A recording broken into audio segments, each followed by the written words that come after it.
Начали с видеосюжета, в котором рассказывалось о главных этапах жизни и общественной деятельности Тараса Шамба. Фрагменты из его интервью, где он в частности рассуждал об исторической судьбе абхазского народа, его стремлении к самостоятельной жизни. Говорил он и о важности объединения абхазов и абазин, и о том, какие шаги необходимо для этого предпринимать. Открывая конференцию, Беслан Кубахия отметил, что площадкой АГУ выбран не случайно. Почему университет был выбран? Потому что мы считали, что наследие, которое оставил Тарас Миронович Шамба, прежде всего должны изучать молодые люди, студенты. Поверьте, что очень много интересного есть у Тараса Мироновича Шамба, обоснование независимости нашего государства наиболее четко представлено именно в его трудах.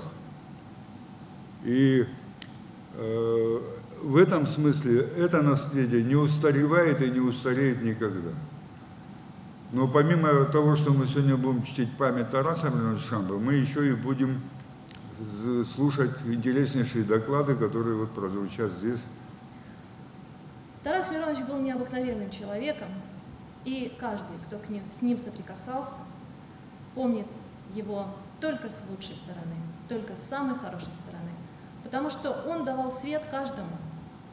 Я являюсь ученицей Тараса Мироновича, и он для меня учитель с большой буквы, потому что он не только давал мне путь профессиональной, юридической науки, помогал, но он учил разбираться в людях, и самое главное, он учил не сдаваться. Ректор Абхазского государственного университета академик Олег Угварами отметил некоторые штрихи из жизни Тараса Шамба, которые дают понимание того, каким человеком он был. Тараса мы в один год закончили вуз в Москве. В 1963 году. И тогда он начинал деятельность по тому, чтобы те ребята, которые из Абхазии учатся в московских вузах, их объединять. Этим было положено начало тому, что сегодня в Москве абхазская диаспора занимает очень такое место важное. Тарас Миронович все время, будучи народным депутатом СССР, делал очень много для того, чтобы, когда придет победа,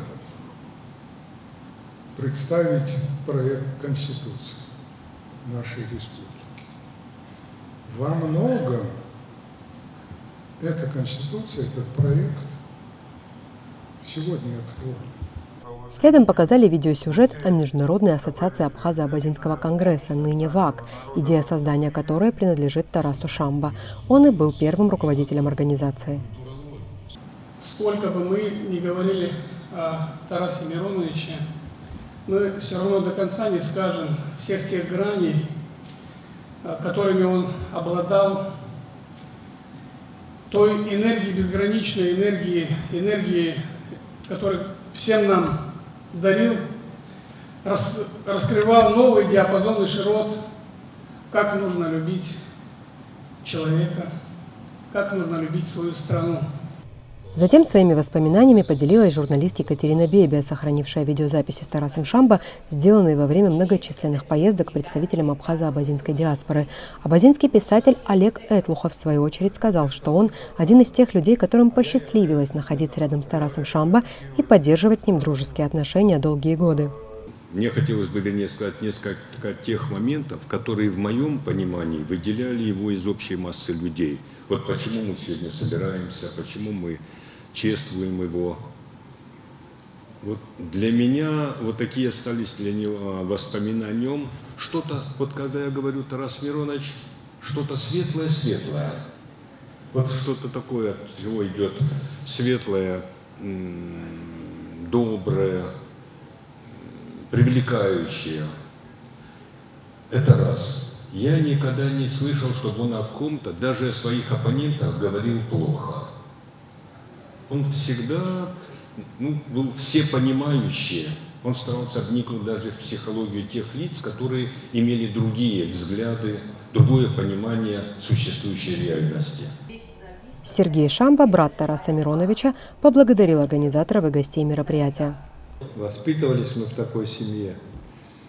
Отец наш, будучи прокурором республики, он делал доклад в свое время на партийном активе, где такие материалы изложил о том, что происходило с абхазским этносом в период сталинских репрессий, вся эта несправедливость, которая была в то время в отношении нашего народа. Эти материалы, которые тогда еще были в его докладе опубликованы, они потом из одного в другой материалы наши переходили, очень многое повторялось, но они уже тогда еще были сказаны им, Асланом Отромбо, другими деятелями, но это было сказано в партактиве, за что он потом и пострадал, но дело не в этом.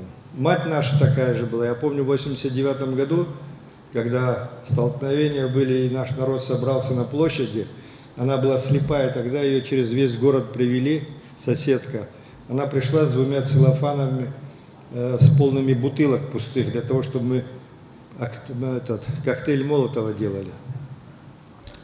Вот в такой среде Тарас сам в школьные годы первую такую акцию провел с требованием выйти на парад с портретом Нестора Волокова. Тоже была история. Потом долгие годы возглавлял в Москве абхазскую диаспору, одним из организаторов которой он был. Один из инициаторов этой конференции, Сергей Бабурин, выступил с первым докладом. Он строился на размышлениях об обществе и государстве. Сергей Бабурин сказал, что шамбовские чтения со временем можно превратить в международный центр планирования успешного будущего человечества. Чтобы мы здесь, собираясь в Сухуми, в Абхазском государственном университете, действительно понимали, что происходит в наших странах, что происходит в мире, и прогнозировали последствия того, что происходит. Именно поэтому я выбрал такую тему, связанную с национальным правом, с международным правом. И хочу прежде всего напомнить, что право исторически рожденное, как оформленная мера свободы, она всегда является конкретно историческим явлением. И когда мы говорим о том, что национальное право – это совокупность правил поведения, выражающая государственную волю общества, направленная на регулирование общественных отношений и защищенная государственным принуждением, мы не должны терять из вида понимание смысла права. Известный общественно-политический деятель Абхазии и России, кавалер ордена Ахзапша первой степени, потомственный юрист Тарас Шамба, родился 29 июля 1938 года в Сухуме. Он сыграл большую роль в объединении абхазо-абазинской диаспоры и становлении Всемирного конгресса народа Абаза, сыгравшего ключевую роль в национально-освободительной борьбе Абхазии. В 1992 году он был избран президентом Всемирного конгресса абхазо-абазинского народа, который возглавлял 25 лет.